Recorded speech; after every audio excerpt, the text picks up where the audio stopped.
Cordial saludo, tutor, compañeros. Nosotros somos estudiantes de la Escuela de Ciencias Administrativas, Contables y Económicas y de Negocios en el programa de Contaduría Pública de la Universidad UNAP. Esto es una actividad colaborativa. El tema a tratar es consolidación de partida doble y ecuación patrimonial. Los participantes somos María José Rico Rodríguez, Luz Marjorie Rivera Santamaría, Dani Marcela Rieta Pacheco, Lisset Mayerlis Rollero Mora y Lisset Carolina Pombo Pau. El primer tema a tratar es historia de la partida doble y su fundamentación. Este tema era asignado a nuestra compañera María José Rico, pero por temas personales no puede asistir a la grabación, entonces vamos a continuar con el segundo tema, que es ecuación patrimonial. ¿Qué es la ecuación patrimonial? Todos los bienes y derechos que tiene la empresa, las cuales están compuestas o son los activos, que tienen que ser iguales a las obligaciones externas, que son los pasivos, y a las obligaciones internas, que están compuestas por el capital y las aportaciones de socios. La ecuación patrimonial, por ser una fórmula matemática, porque la ecuación patrimonial es más una fórmula matemática, se puede despejar de acuerdo a la necesidad que se tenga. Si nosotros necesitamos conocer los activos, entonces activo es igual a pasivo más patrimonio. Si necesitamos conocer el pasivo es igual al activo menos el patrimonio. Y si necesitamos conocer el patrimonio es igual al activo menos el pasivo. Los activos representan los bienes y derechos de la empresa, los pasivos las deudas de la empresa con terceros como los proveedores y el patrimonio las deudas de la empresa con socios o aportes sociales. Le cedo la palabra a mi compañera Dani Marcela.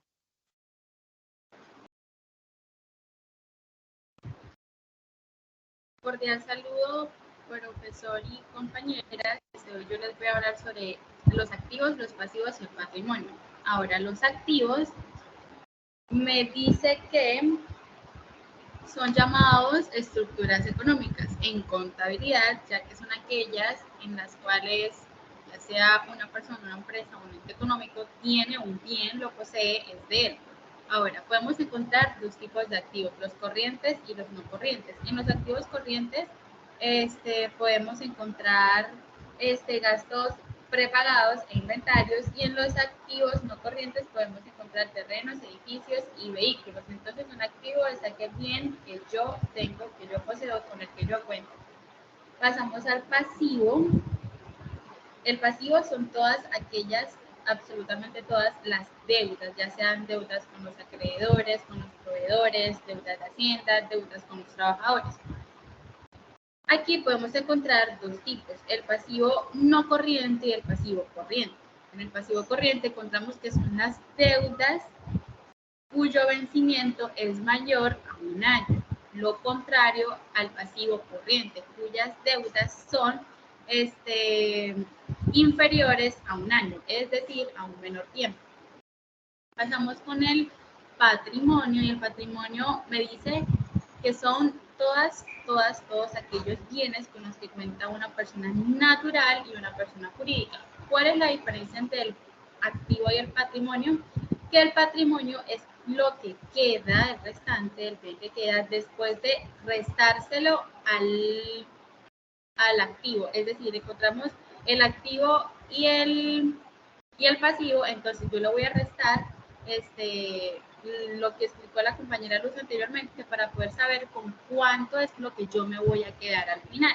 Aquí podemos encontrar el patrimonio histórico, que su mismo nombre lo dice, son aquellos bienes históricos, ya sean pinturas, lugares emblemáticos y demás. Encontramos el natural, que son aquellos lugares emblemáticos también o ecosistemas representativos de una región, de un país, de un lugar en específico, como por ejemplo un parque natural. Encontramos un patrimonio material, valga su redundancia, son cosas materiales, ya sea una casa, un edificio, un carro, etc.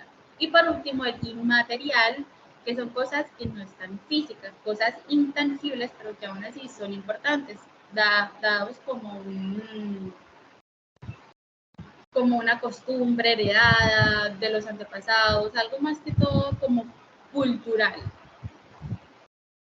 Ahora podemos encontrar esta gráfica. Esta gráfica resume absolutamente todo lo que les acabé de decir anteriormente. El activo es el destino de los medios financieros. El pasivo son los medios ajenos, lo que se debe, y el patrimonio neto es lo propio, lo que me queda.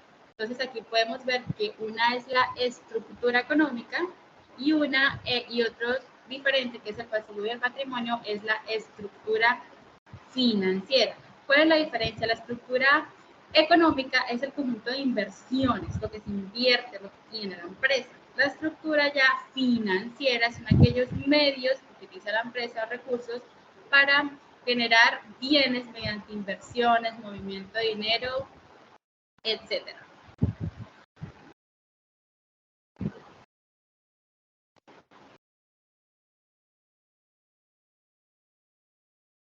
Mi nombre es Lizeth Mayerly Rollero Mora. Me corresponde el tema de ingresos. Siguiente diapositiva. Los ingresos son los dineros que recibe la empresa por el desarrollo de la actividad económica a la que se dedica o actividades extraordinarias que tiene la empresa. En el PUC son de la categoría 4, o sea, empiezan todos por el número 4. Esta cuenta de ingresos puede clasificarse en ingresos operacionales y ingresos no operacionales.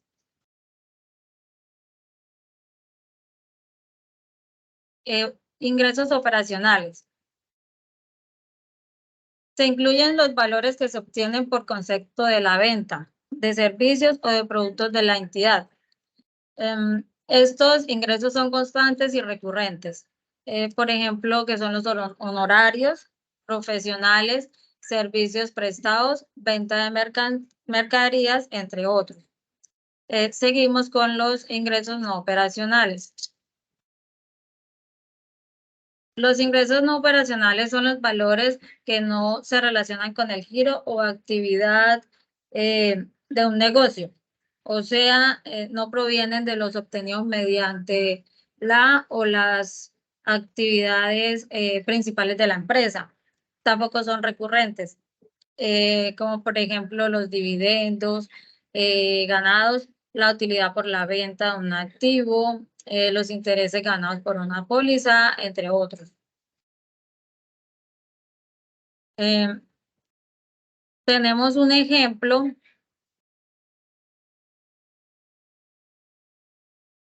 Tenemos un ejemplo de la empresa X.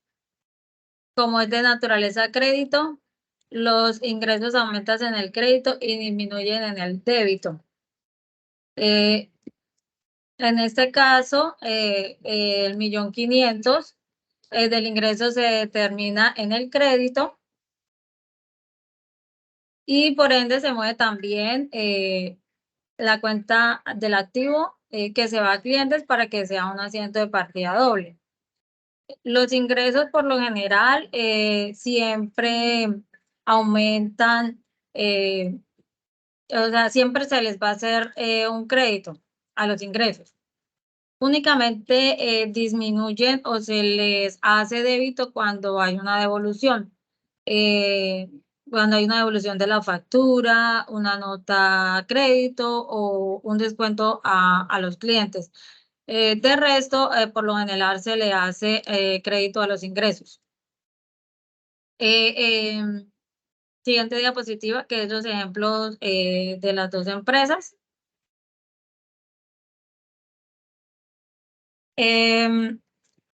Aquí podemos ver el ejemplo de una empresa que se dedica al transporte, en donde siempre se cobran por las cantidades, o sea, del servicio prestado. Por ejemplo, la cantidad de cajas que lleven. Miran las medidas, el peso, entonces ahí cobran ese servicio dependiendo también el destino, a dónde lo llevan, como les decía, el peso, entonces varía el valor. Entonces esos son los ingresos de esa empresa de transporte. La otra empresa es la que se dedica a ventas de material deportivo. Ahí también los ingresos serían las cantidades que cobran por la venta de esos mismos productos, de los que venden de deporte a los clientes. Sigue la compañera Lisette.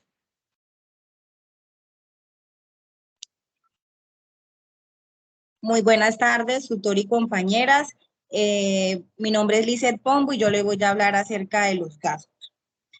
Entonces, según las normas internacionales de información financiera NIF, los gastos son la disminución en los beneficios económicos producidos a lo largo de un periodo, ya que surgen pues de las transacciones ordinarias que realiza una entidad para poder mantener sus operaciones.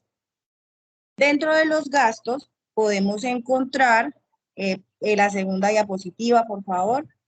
Dentro de los gastos podemos encontrar los gastos operacionales y los no operacionales.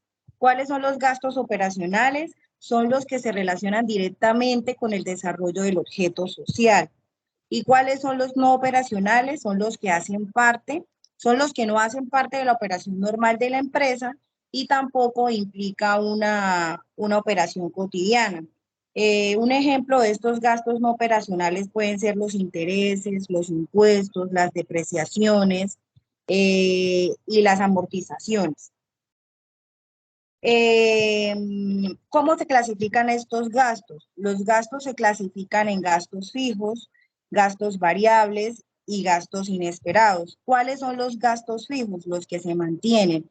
Por ejemplo, como el servicio de luz, agua, plan de telefonía, arriendo. Esos son los gastos fijos que se mantienen durante un periodo largo.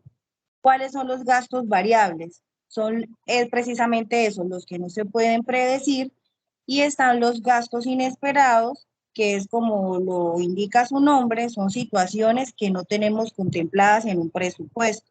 ¿Cuál podría ser el ejemplo de uno de estos gastos? Podría ser por lo menos un accidente. Es algo que no se prevé, entonces por eso se le denomina un gasto inesperado. Entonces, pues eso es lo que tengo que decir con respecto a gastos. Y ya, esa sería la final de la actividad. De todas formas, muchas gracias. Y ya vienen ahí los referentes bibliográficos, que es de donde pues sacamos toda esta información. Muchísimas gracias, que estén muy bien.